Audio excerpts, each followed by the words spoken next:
the touch of your lips, dear, but much more for the touch of your whips, dear. You can raise welts like nobody else as we dance to the Masochism Tango. Hey there, everybody. Welcome to Hourgasm. This is the podcast where we talk about decolonizing sexuality and gender. I am Lynsey G, and I use the pronouns she, her, or they, them. And I am Lenny Peppers. I use she, her pronouns. So welcome back, everybody. I know that we left you on a cliffhanger last time because we said that we didn't know what we were going to be talking about next. But you said you didn't know. I knew the entire time. You are so sneaky. Yeah, I totally didn't just pick something that I was already researching for class this week. Of course not. We're way more rigorous than that. But we have finally landed on ageism. We want to talk about ageism. And first things first, I want to mention that some people might not know what ageism is. So we're going to have to come up with a definition that we're using here. But before we go into that, do we have a little disclaimer? In this podcast, we use the heteronormative terms of gender binary of men and women under the understanding that there are agender, androgynous, bigender, pangender, and gender fluid norms that exist outside of cis normativity. While we tend to use male and female as shorthand, this is not meant to undermine the very serious role of colonization in violence against two-spirit and non-conforming individuals. Even more so, this is not meant to obscure the reality that two-spirit and non-conforming people are the most likely to experience sexual violence, as we have mentioned in earlier episodes. We do not believe in the gender binary, and I cannot say that loud enough. Without fluidity, which is a Euro-Western construct that forced a strict gender division on our societies, which itself is a form of violence. Yeah. Thank you for saying that. I want to double back a little bit and talk a little bit about not believing in the gender binary. I don't know why it's been on my mind a little bit lately, just talking about gender identity and presentation and the binary nature of the way that we tend to think about it today. And this is like a concept that we talk about on the show all the time, but like the idea that we don't believe in the necessity or the objective reality of like man versus woman being like inherently separate and different things. And yet at the same time, obviously, in practice, in living in the world, they do exist as social constructs. So although these things that we don't support or really believe in as objective truths, although we denounce them, we live with them, we deal with them, and we're impacted by them every day. And I don't know. I'm not really going anywhere in particular with this little ramble. It's just something I think that's absolutely important. Yeah. And that reminds me of something that I've been really, really thinking about as well lately, about how we talk a lot about the patriarchy. Right. And I don't want anyone to think that we hate all men or anything like that, because it's not true. Or I should say that we hate all cis white men. Yeah. My point is that we don't see patriarchy as that, but as a system that is constructed through colonization, not only of land, but also of mind and body and culture. Right. And so it's a thing that we talk about and that we're working on deconstructing in a way that makes people think about it a little bit more deeply. Yeah. And so it's not. So I was thinking about that a little bit recently. And I was reading this book called Life Stages of Native Women by Kim Anderson.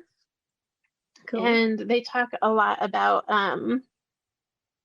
the book is basically like teachings and story medicine of like stages of life, and it starts with babies and then it works its way up into elders. And that got me thinking a lot about ageism in our society today and how differently we see old people.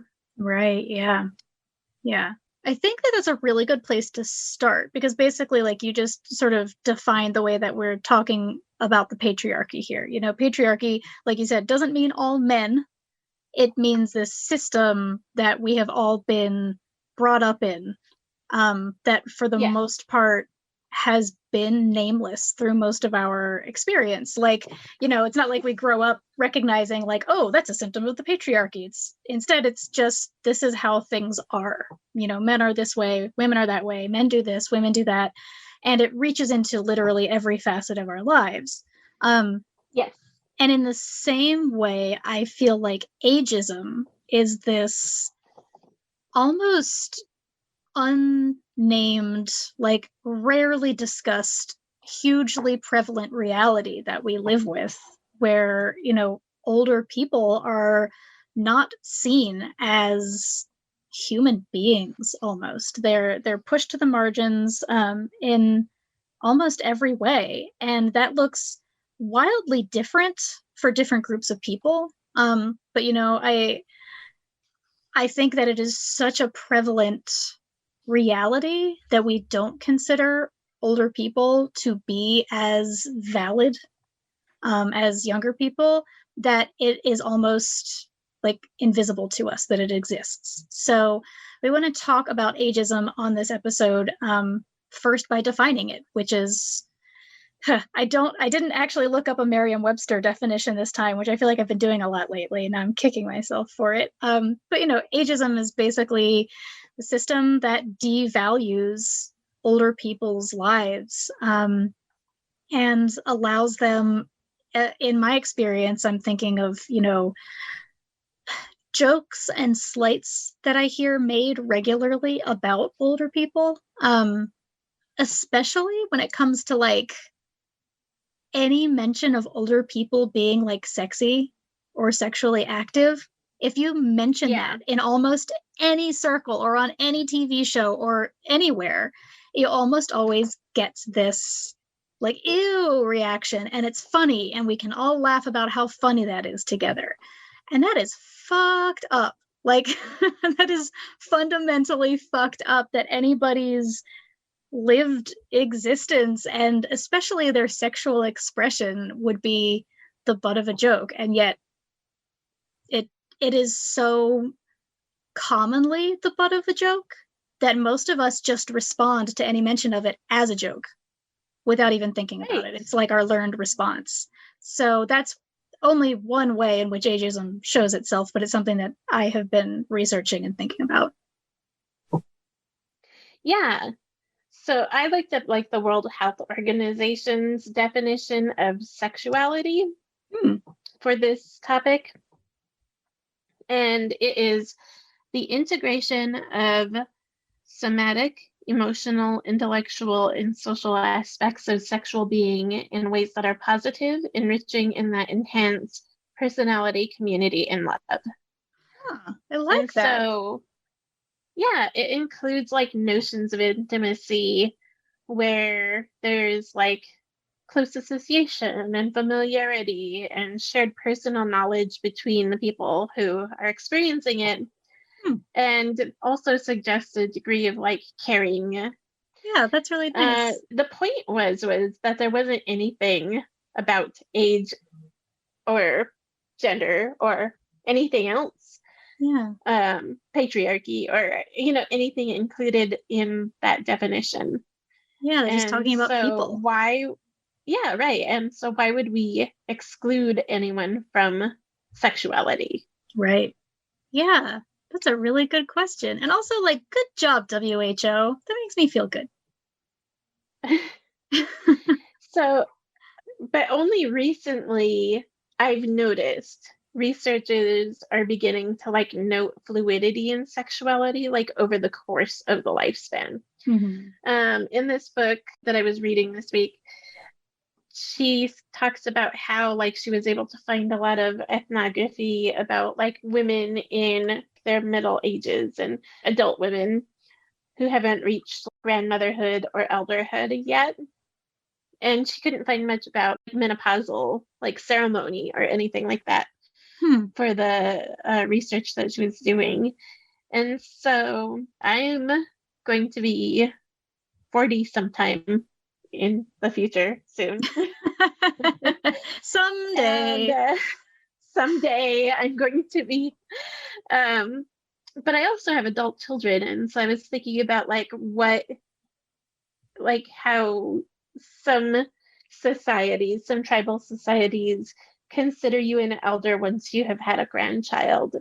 That really got me thinking about how not far in the future it is where I would be considered an elder and what that meant for me in terms of like sexuality and all the other things that go along with age. I actually kind of dove into this 2 years ago. I was writing a werewolf screenplay that I never finished. Yet. So like anyone and there was like somebody who wanted a treatment for it. So if I ever do finish it, it may actually even get made. Woo!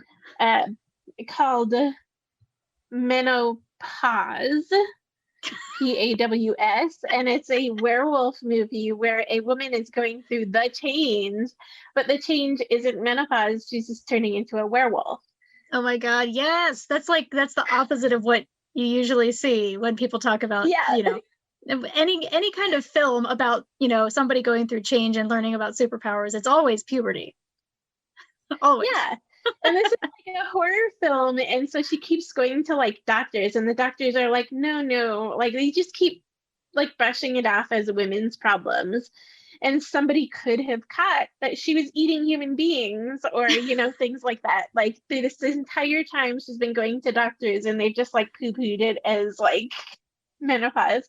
And like the horror of like being a woman and not being taken seriously by your doctor and being somebody who doesn't know what's going on with your body and like having to figure that out and then learning that you're a monster. Okay. Like really, actually.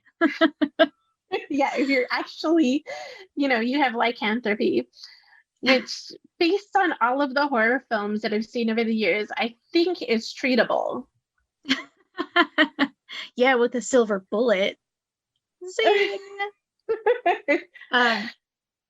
No, I was reading a little bit about that and thinking about that earlier too.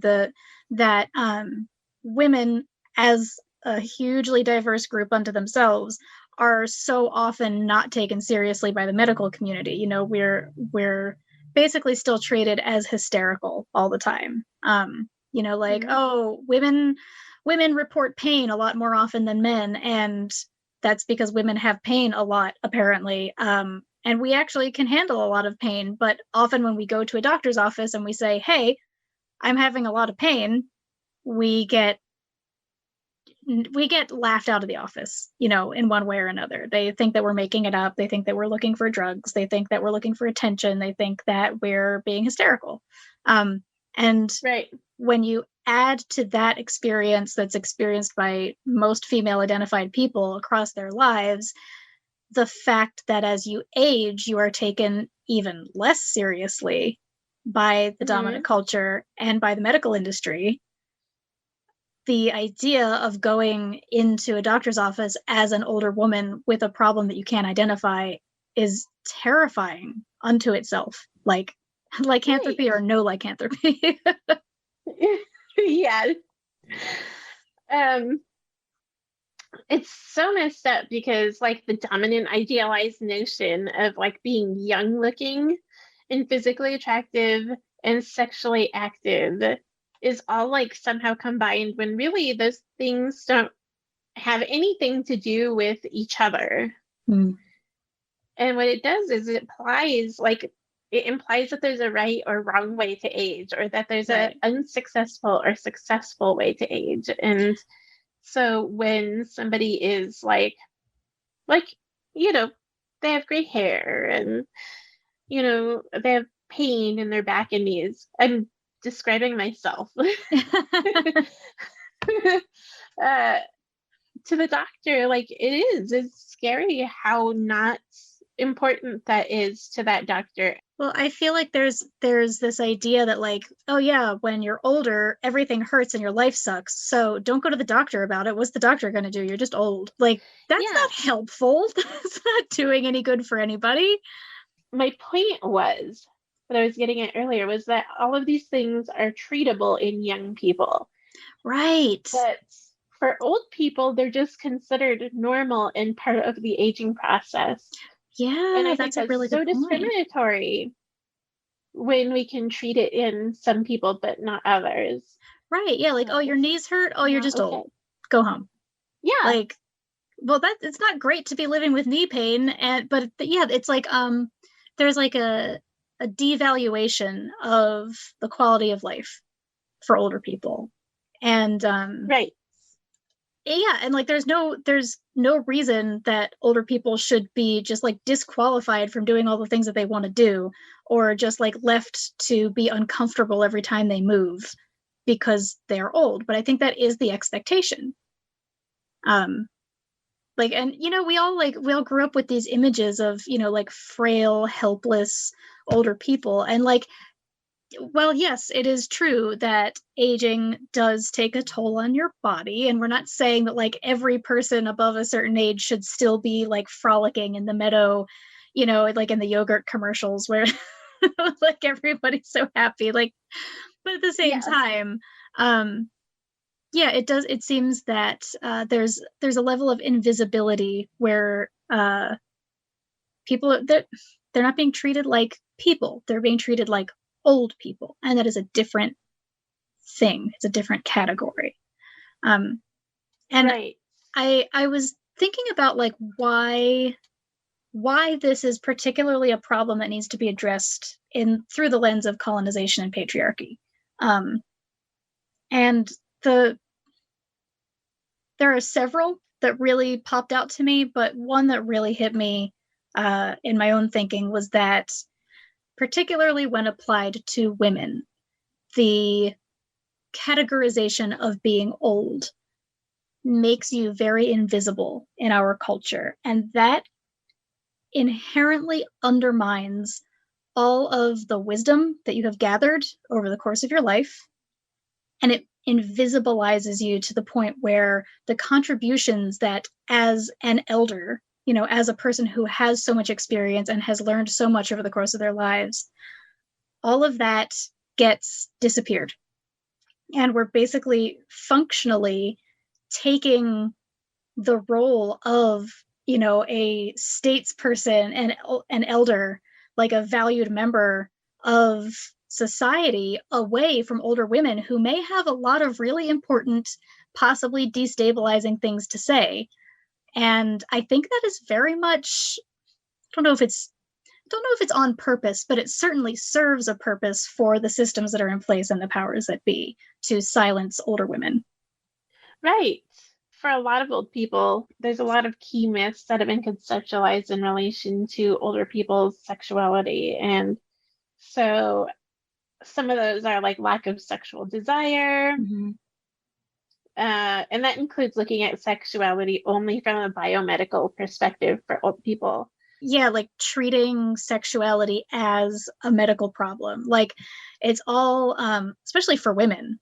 Like I was just, looking through some websites that I found when I searched for ageism and sexuality, and they were all like, menopause makes you vaginally dry. See a doctor.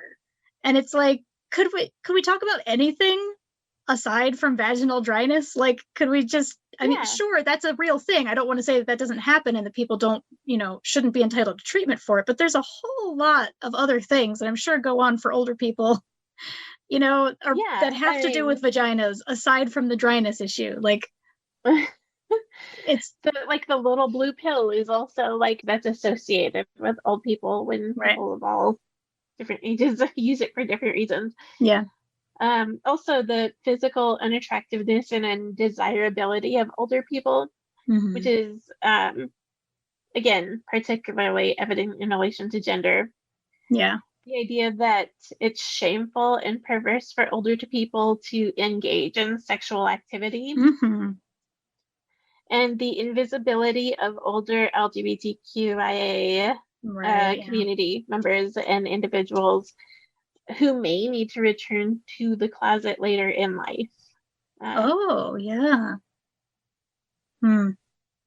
Yeah, I guess one of the things that's going to be really interesting to see as we age is people who have lived their lives, as openly gay, aging in much greater numbers over time and seeing kind of, how that changes things. And same for, trans folks, especially. I think the way that things are medicalized for older people is going to have to be applied to a larger and larger trans populations. And I think we're going to start to see a lot of the ways that the medical community has failed us by breaking things down into cisgender male, cisgender female, and leaving it at that. Right. Yeah, totally. And I think it's a shame that society has forced that to happen, like people to go into the closet when they're older, to go back into the closet when they're older. That's something that shouldn't exist. It's really interesting for me to think about, like, when I was a kid, and I think about the associations that I had with, quote, old people. If I were a kid now, what my association with, quote, old people would be, if like any of the visual things that come to mind would overlap at all, or if things have really changed in any way. And I was thinking about this before, but then today, while I was doing some research, I came across this this meme, I guess, that popped up after last year's Super Bowl, where J-Lo was the halftime act. And last year, during her halftime act, she was 50 years old. And I remember there being a big discussion about that, and people were like, wow, she's 50 and she's so fit and sexy, and J-Lo, wow. So somebody made a meme that has a picture of Blanche Devereaux from the Golden Girls. And it says, 50 years old in 1985. And then next to it is an image of J-Lo pole dancing at the halftime show. And it says 50 years old in 2020. And the difference between the two pictures is supposed to be really stark. Like, Blanche looks so old. She's got the like old lady kind of haircut. She's got the shoulder pads. She's got the look of an older woman as we imagined older women in 1985. And then J-Lo, obviously is like super freaking muscular and like climbing up the pole. And she's got this long flowing hair. And she's like, she's very youthful looking, right? And there's like so many things in that one image that I was like amazed by. But the first one would be that in 1985, when I was young and the Golden Girls was coming out, Blanche Devereaux did not look old to me. She was not what I thought of when I thought of an old woman. She was the sexy one. She was the very, vital and exuberant and energetic and sexually active one on the Golden Girls, who was supposed to be like the youngest of them.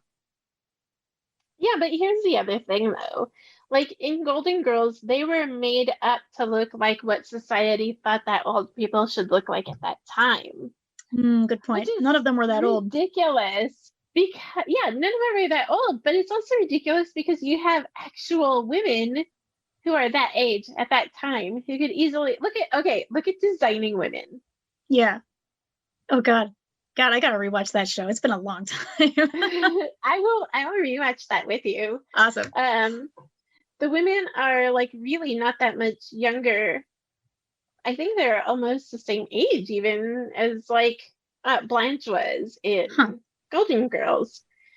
But they're like considered like these Southern like business women, and they're all like beautiful, and they're all like mouthy, and they're all the sexy one in different ways, Yeah, true. And so like they're taking this image of Blanche Devereaux, who is made up to look like what people think old people should look like, next to a woman who is out there doing her thing, not made up to look like an old woman. She's made up to look like herself. She's made up to look like an icon. you know? So that's the Yeah, difference between those pictures that people were putting up. that is a really good point. I love that. Yeah, like, yeah. And it brings up the idea that they're like, that as you age, you are supposed to become less yourself somehow. Like you're supposed to, I don't know, fall in line with what we think old people are like. The weird thing about that is that, and I have experienced this myself, and I have heard a lot of people I know talk about it, and I have read a lot about it, is that particularly for women, many women, certainly not all, as they age, do sort of become more themselves. They start giving Yeah. less of a fuck about what other people think of them and start, living more for themselves for a really long list of reasons. And yet, when we portray older people and when we talk about older people, we still tend to think of them in this lumped together category where like they all have the same haircut and they all wear the same ugly clothes and they don't really do much except for buy insurance. Like, what's going on with that? Why is that? Why are we erasing the lived experiences of so many people who are supposed to be the people we're looking up to, you know? There's a preoccupation with sexuality and belief about what normal and appropriate sexual behavior means to Yeah. different age groups. And like you said, media erases people who work to build our sense of what is normal or abnormal for society. Or we imitate it and then it reflects what's happening in the world. Like it clearly contributes to ageism. Yeah. I mean, let's explore some of the stereotypes. Like, let's talk about the cougar for a minute. Oh my God, I was just going to bring this up. Really?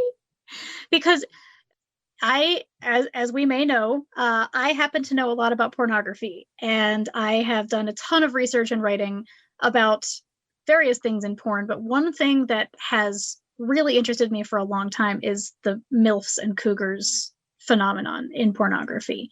And a really interesting truth about porn is that we are more or less always expecting, if we go to a porn website, to see young people, particularly young women, because we have been socialized to think of youth as the equivalent of sexy when it comes to women's bodies, for a lot of reasons. And I could go on a whole rant about that as well. But the reality is that MILF porn, older women in porn, is way more popular as a category than younger women. In 2019, the year 2019, MILF was the fourth most searched term on Pornhub. And it had been knocked down like one or two notches for the year before that by the term Japanese, which rocketed up to number 1 or number 2, I think. Because people in Japan suddenly started using Pornhub like way more than they had before. So things were a little bit upset, but I think before that, MILF was number 2 or number 3. So in 2019, MILF was the fourth most searched term on Pornhub, which is one of the world's biggest porn websites. And the term teen, which is pretty much, porn shorthand for anyone who's not a MILF, was number 11. So MILF is a full 8 spots above teen when it comes to what people are looking for in pornography. And there's kind of two ways of looking at that. One being that because the women in porn are assumed to be young, that you must label older women as MILFs in order for people to find them. So you kind of say that, well, maybe the MILF category isn't as big as the rest of everything that is porn, and so it's still a subset.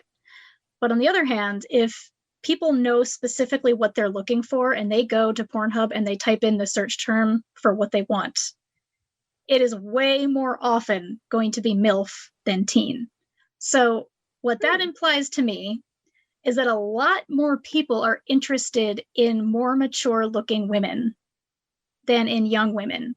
But that completely flips the script of what we are sort of taught to find attractive, which is youth, particularly in women. And I just think that is very interesting. I think that's very interesting as well. And I think also being able to see myself represented in the porn that I want to watch, and so obviously I'm going to look for the list of words that I look up to search are obviously going to be like at least reflecting myself in some way, or, how I would see myself in different situations. Yeah. That may mean that I have to type in the word MILF. Maybe in a live episode somewhere in the near future, we'll tell you what our Pornhub recipes are. Oh my God. We'll have to get drunk before that one. Yeah, we're going to get drunk on camera and talk about, answer your questions and do all that stuff. And someday soon when we're both vaccinated and we can hang out again. Yeah. I mean, by the way, everybody, Lenny is fully vaccinated as of this recording. Fully vaccinated. Woo! Heck yeah, I am. You're, 2 weeks away from going out and living your best life. Still safely and with a mask on. And I made it through both of them. I got a little sick on the second one, but guess what? I'm still standing. Woo! Okay, I sang. I did it. Thank you. That happened. The fans are going to lose it.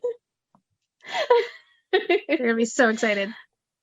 Okay, where were we? Oh, we're talking about the cougar and the MILF. The MILF. In not porn though, on regular TV, these two, the cougar and the MILF, portray negative aspects of women.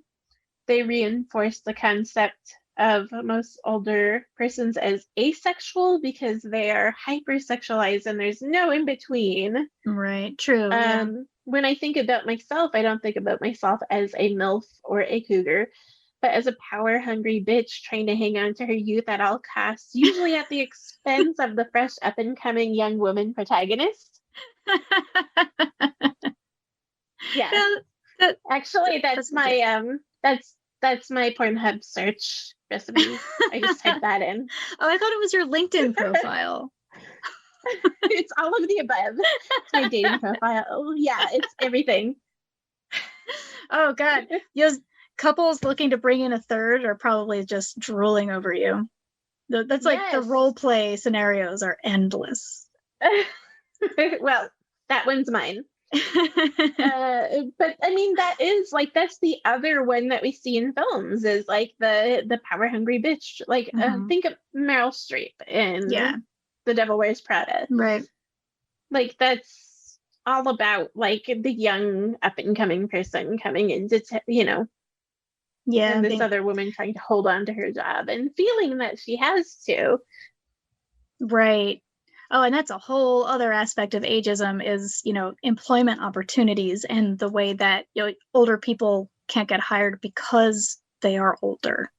And I think especially women, because there's this weird double standard where up to a certain point, older men are very much considered, they get the silver fox label, they get the dignified label, and they get the experienced label. And so if you're hiring an older man in a management or upper management position, that you're getting your money's worth because he knows what he's doing and he's been around. And when it comes to women, it's the exact opposite. It's oh, why is she looking for a job? Oh, she must be desperate. Ew. Yeah, so, it is. It's messed up.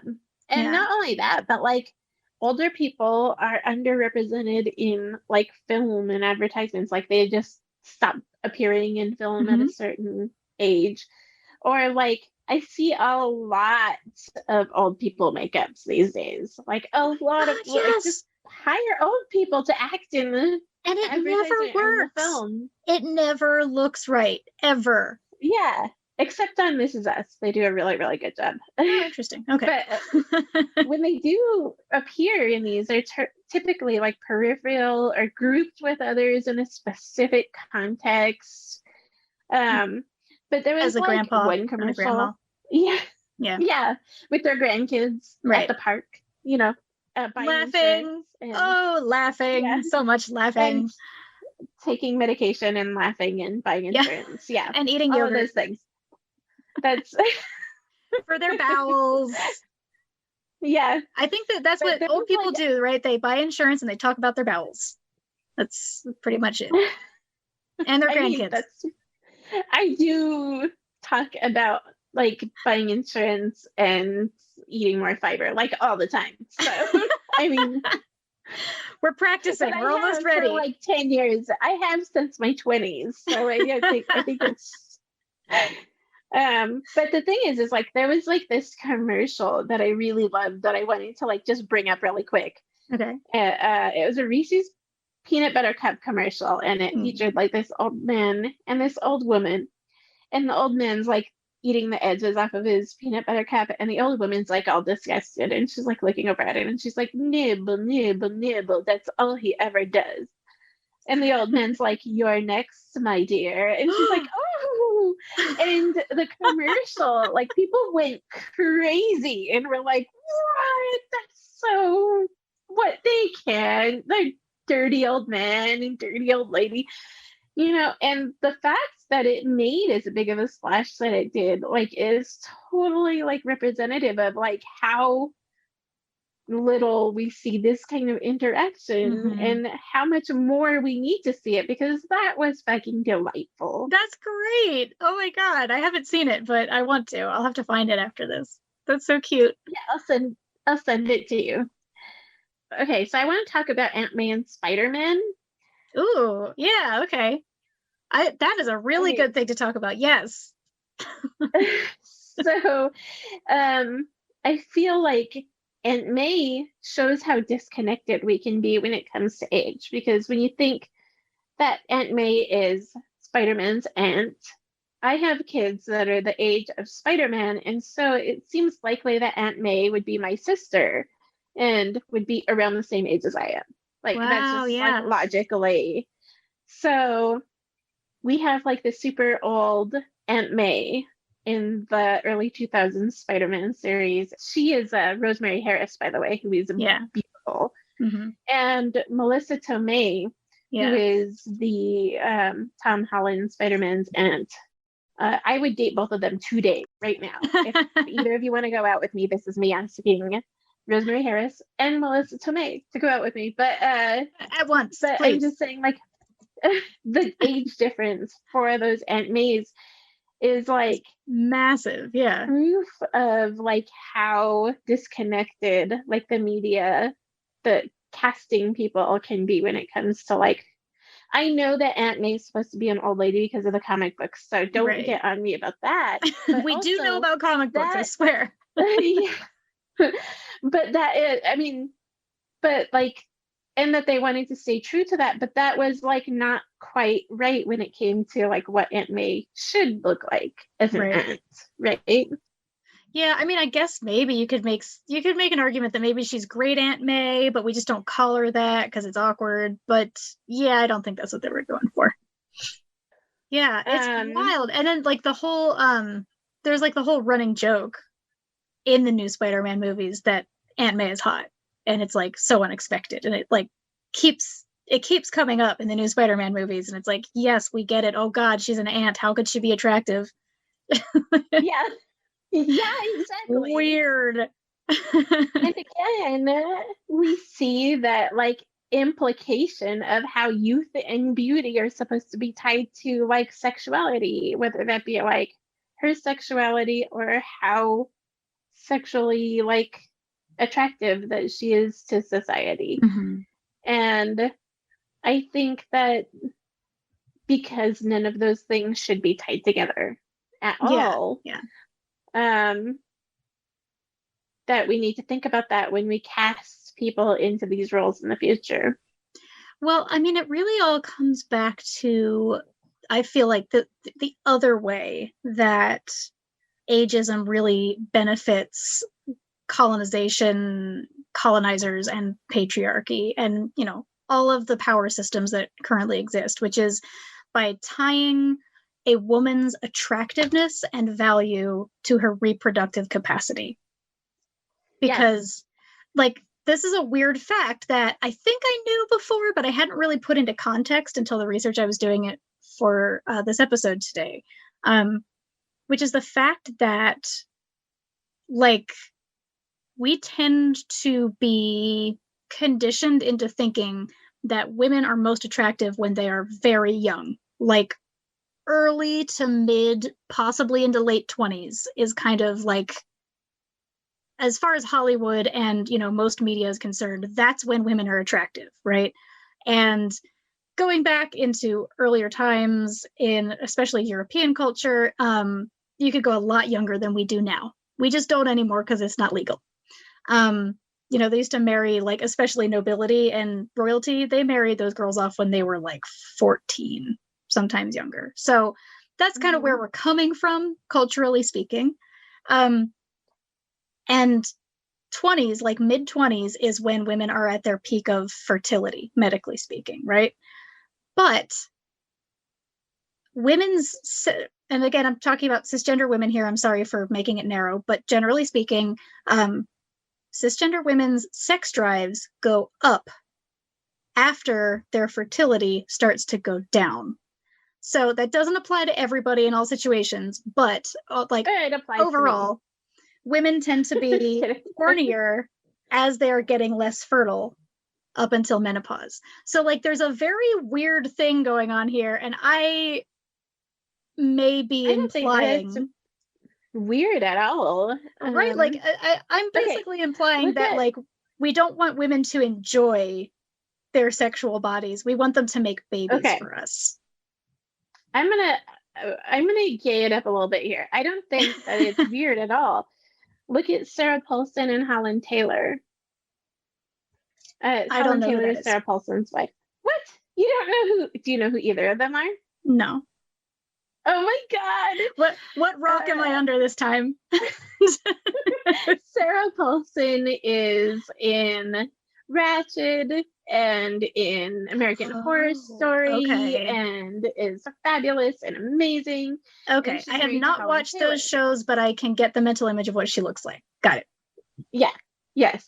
She's married to Holland Taylor, who is also fabulous and amazing. But like everyone focuses on the age difference between Sarah and Holland.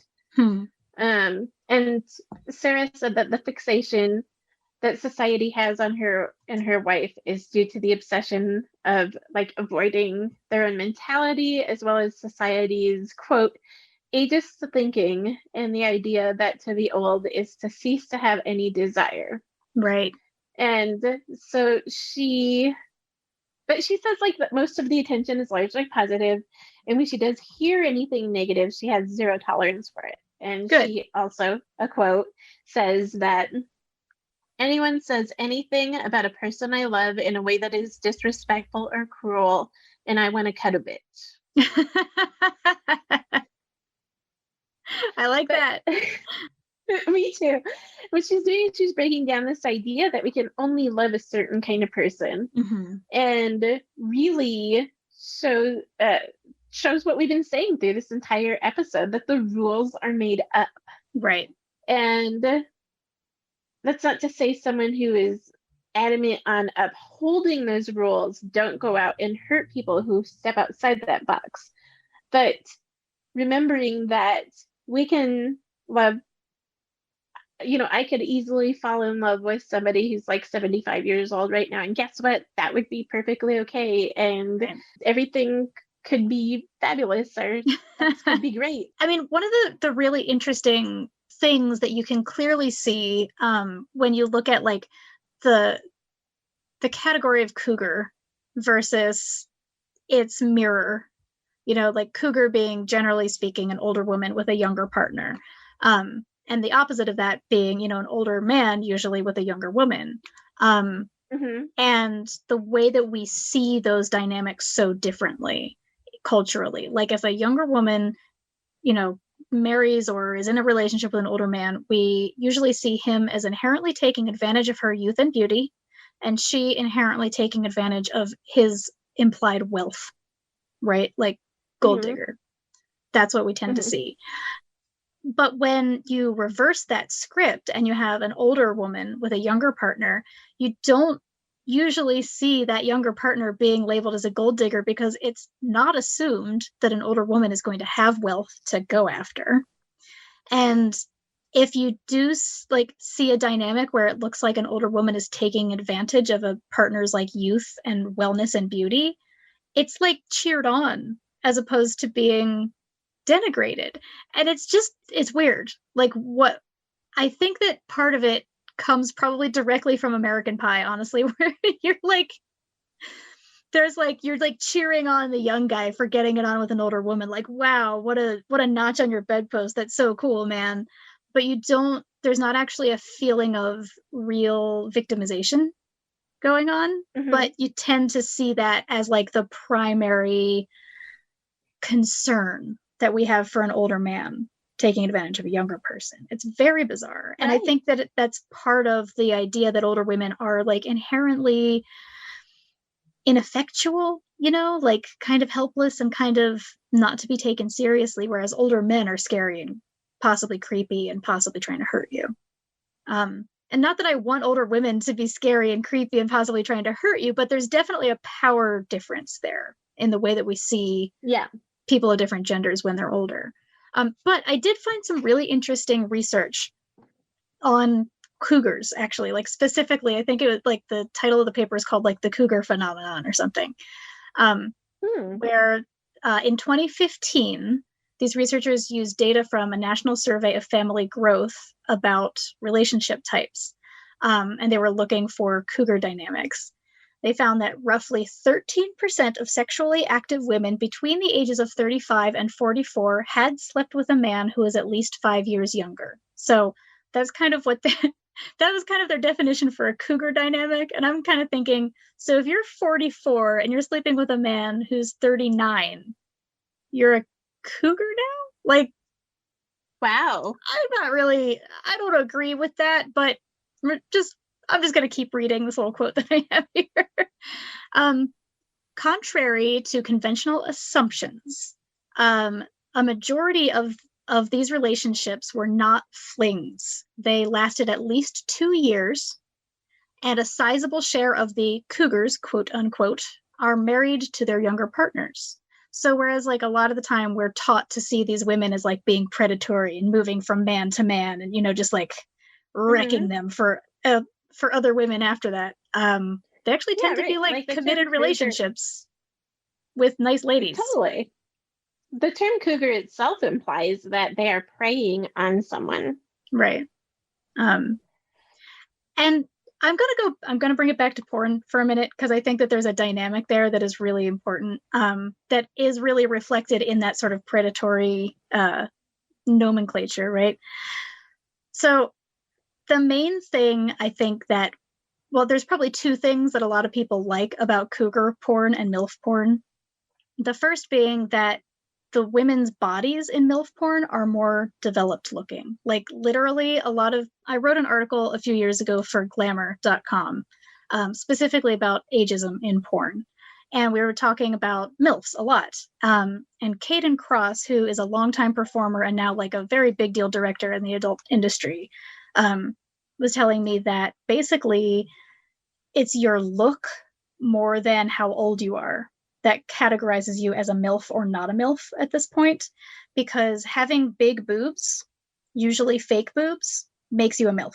So she said, quote, "Fake boobs make you a MILF, especially now. In the past, everyone had them, but now they've gone out of style, which actually helps in terms of hitting the market you're looking for. Because a lot of performers who have fake boobs have them from back when it was popular to have them. So if you have fake boobs at this point, you're basically already in the like demographic because you're older. And so basically like one thing that draws people to the MILF category is that they like women with bigger boobs and more developed looking bodies, which is legit and awesome. And the other thing that a lot of people are drawn to if they're into MILF porn is that in most MILF porn, and I would argue in Hollywood and in the real world too, the dynamic between the older woman and her partner is very different, because in MILF porn, etc., the older woman has more agency.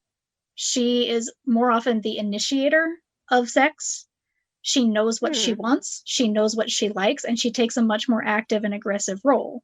So if you are a person who is looking for a female person to take control and like tell you what to do without getting into, like kink dynamics, a MILF is much more likely to fulfill that role for you. So I think that's really important, because it touches on a lot of things that we've mentioned already, which is that a lot of women tend to be more comfortable with themselves and more comfortable with who they are as they get older. And we see that reflected in porn.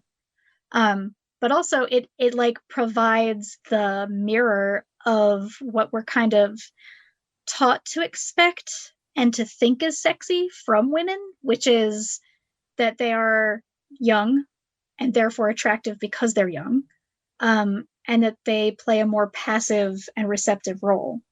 And if you actually look at the numbers on porn websites, it looks like there's possibly more people out there who are into more active, more aggressive, and more dominant women. Just saying. I think that's cool. I think that's cool too. But I told you earlier that I was reading like Life Stages and Native Women by Kim Anderson. Yeah. And there was an actual chapter on elders that really I wanted to kind of close out what I have to say about it. Yeah, cool. Elders perform in this book. She talks specifically about Cree and Anishinaabe people, and she's talking about how their elders perform both male and female duties in the Anishinaabe culture, and that was incredibly interesting to me because that means that gender was never static in tribal communities, but fluid with age and fluid from person to person. And then that was kind of backed up by this other article that I read in this book, Critically Sovereign, about Hawaiian people and how their relationships and their genders were fluid, and how people who wanted to really fit in with the Western European society started to change the culture so that it would kind of look a lot like theirs in order to stay alive. This was an actual life and death situation, but it was rooted so deeply in culture that it's hard to pull back out of it, I guess. Right. Yeah. And it's not a matter of when we're talking about decolonizing something, we're not looking at looking back and redoing something through nostalgia, but we're looking at the undoing of something that should have never been done in the first place. Yeah. And imagining a way to be without those structures and systems. Right, exactly. In addition to that, Kim Anderson said that elders were given more responsibility, especially responsibility to the kids. They were supposed to give names, tribal, indigenous names to the kids. And the more names that they would get, the older that they would live. And so there was a connection to the elders and the life cycle. The young people would be directly interacting with old people every single day of their lives.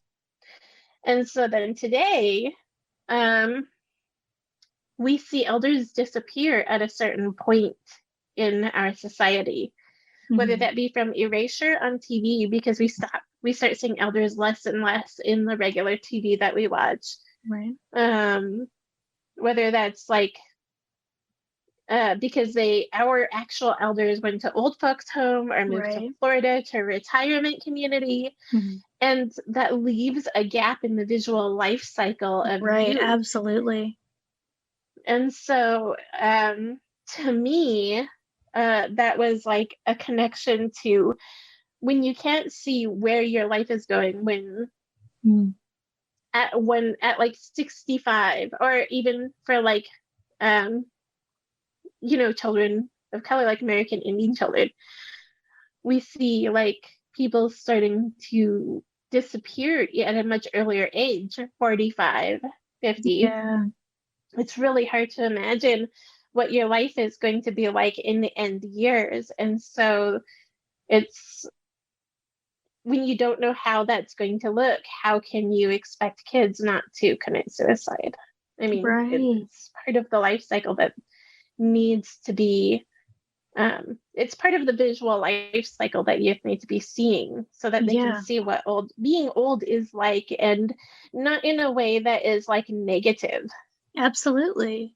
Yeah, that's a really, really important point. Yeah. So, and that's not to say that ageism never existed in tribal societies. Like, clearly human beings are capable of it, and therefore it's possible to have been done by anyone in the world. But I think it's really important to make sure that we're putting a type of old person out there that's real, three-dimensional, and in a way that, you know, our kids aren't thinking that once they turn a certain age, they're no longer going to be, you know, beautiful and Valid. and valid. And that's what it comes down to. The rules are made up, and let's try and fix it all. Yeah. Let's make everybody valid. The rules are made up, and let's make everyone valid. Like, that's the point of our entire series. Yeah, I like it. We'll just start putting that on like all of our shirts and everything. Yeah. No, I mean, it's so true. Like, I think about like times in my life that I have heard people say, like, whether in person or in movies, you know, like you're like going around a circle and you're saying like, what's your biggest fear? And somebody will almost inevitably say old people. Have you ever like experienced that? And like I always used to see it as like, okay, well, clearly that person is afraid of death, and so seeing someone who's closer to death than they are is terrifying to them. That makes sense. But I think that what you just said is like a really important part of that. Like, in so much of our modern culture, for a variety of reasons, young people have been removed from older people, like physically removed from them. Like, when I was growing up, you know, we would go to see my older relatives wherever they lived, or they would come to our house or whatever, but they were not just like, they were not around. Like, I couldn't just access my grandparents or my great aunts and uncles or anything when I wanted to. They lived away from us. And it really creates like a gap between like our formative years, like when I was a kid and I was sort of forming my mental map of what life looks like and what I will look like at different parts of my life. I didn't have the access to older people. And like what you were saying, where, you know, in native populations, like those old people literally almost don't exist because the life expectancy is much lower. And then when you look at, you know, media, and there's like so little representation of older people, there is this, it's like there's just an absence where there should be like a robust population of people who are not just older, but are like, you know, repositories of lived experience that we could be learning from and treating really seriously. And we just don't have that much access to it. And we're sort of like conditioned not to take the people that are in our lives or that are represented seriously as like vital living beings. And it does make that idea of aging and of old people scary, because it is an unknown. And like, how could I become that? And then, you know, you always hear the totally overplayed line in movies and stuff of the old person looking in the mirror and being like, when did I get so old? How did this happen? Like, it just, you know, like you just blank out, and then one day you wake up and you're old, and oh God, your life is over. Like I woke up this morning with a hunch, you know, and when it just like happens when you turn that age, apparently. I don't know. I mean, all of that's true. Should we talk about our moms now? No, I'm just kidding. Let's not do that. Let's tell everybody all about our moms. But as far as it goes, my mom has given me a really good example of getting older, because she is like extremely active and badass. So good job, Mom. My mom was literally sledding down hills in like the way secluded mountains, like just yesterday. Yeah. So yeah, my mom sent me a photograph of her extremely long walk through extremely deep snow across like many fields. She took a picture of like her footprints coming up this giant slope, which is like, and she took a picture of our house that I grew up in, like from where she was. And it was really far away. And that is a damn hard walk, like, especially with that much snow on the ground. Aw. We should make it so that our moms meet before we meet each other's moms somehow. Oh, wow. Yeah, that'd be cool. Make our moms be besties, and then I think they would get along. They might. I think they would. Okay, all right. Well, we should stop telling everybody about our moms. People are going to be like triangulating all these things about our lives. My mom won't appreciate it. But yeah, all the rules are made up. Let's make everybody valid. I like it.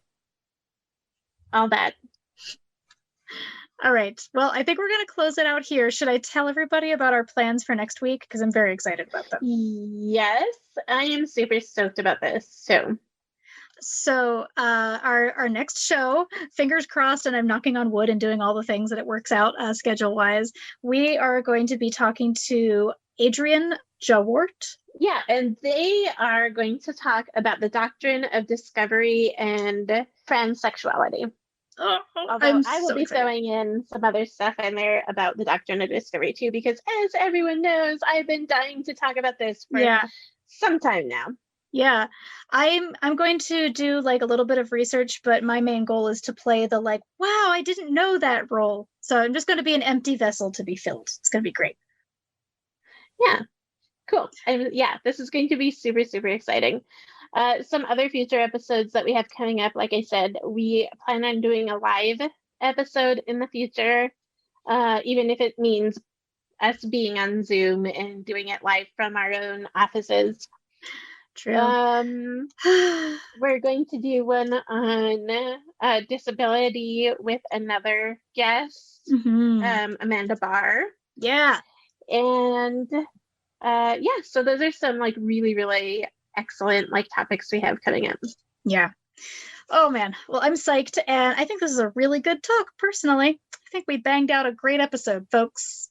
So thanks for listening, and we'll see you next time when we talk about the doctrine of discovery. So bye.